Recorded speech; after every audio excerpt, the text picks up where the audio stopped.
Je suis le Vistre, ce petit cours d'eau façonné par la main de l'homme depuis des siècles. Au fil du temps, les différents travaux ont canalisé mon lit. Mais aujourd'hui, de nouveau, l'ouvrage se prépare, cette fois pour me redonner vie.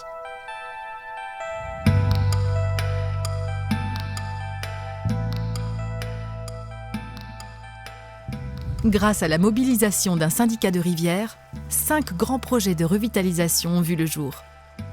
En 20 ans, ce sont presque 10 km de mon cours qui ont retrouvé un aspect naturel. Aujourd'hui, en amont de Quessargues, ce sont 2,3 km qui vont être redessinés par la main de l'homme. Pour mener à bien cette étape, les hommes observent la nature, limitent et définissent mon nouveau tracé.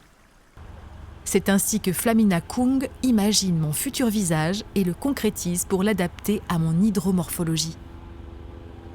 L'hydromorphologie de la rivière, pour le dire simplement, c'est la manière dont la rivière va se déplacer dans la plaine, donc la forme qu'elle va avoir de méandre au sein du paysage, et dans sa verticalité, la forme qu'elle aura de ses berges et la largeur de son lit mineur.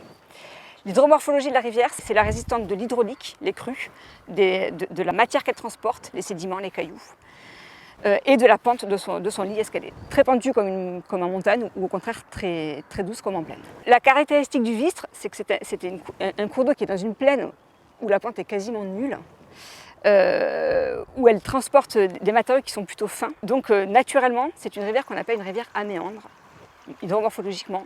Elle a besoin de dissiper son énergie, comme il n'y a pas beaucoup de pente, en faisant des grands virages, donc en faisant ce qu'on appelle des méandres.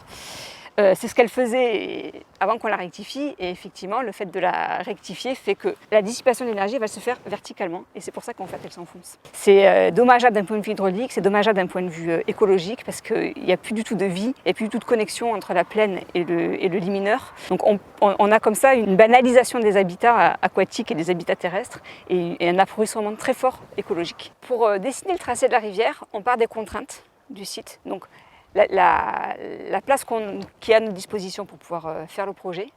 Les points durs qui sont constitués par des réseaux. Donc s'il y a un réseau qui passe sous la rivière, on va devoir se reconnecter à cet endroit-là pour éviter de le dévoyer.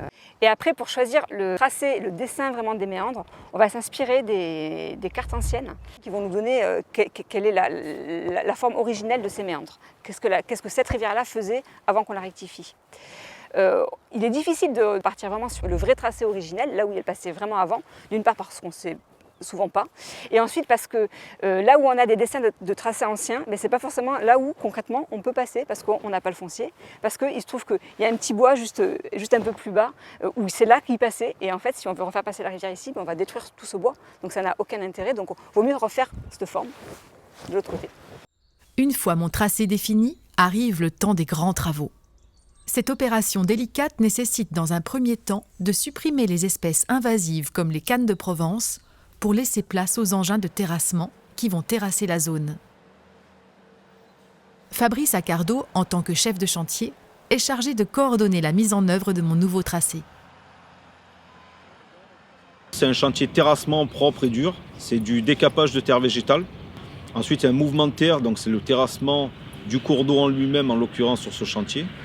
Donc avec mise en déblai ou évacuation extérieure hors du site et quelques assainissements pour prolonger différents affluents ou des passages à gué pour des tracteurs, des accès dans des champs, des choses comme ça.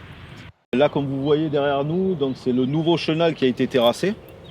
Donc en soit l'ancien cours d'eau, on va dire qu'il tire une ligne droite. Et là, nous créons des nouveaux méandres avec des talus beaucoup plus couchés, qui peuvent absorber quand même une certaine quantité d'eau et casser cet effet de vitesse en cas de crue. Et de là, le cours d'eau prend son cheminement naturel et se met en place au fil du temps. Ces travaux d'envergure modifient ma morphologie originelle, mais demeurent une étape nécessaire pour que je redevienne la rivière vivante que j'étais. Mon nouveau lit se dessine avec les besoins et les contraintes de notre époque. De ce fait, une révolution est en marche. Pour la première fois de ma longue existence, des travaux vont prendre en compte l'importance de ma faune et de ma flore.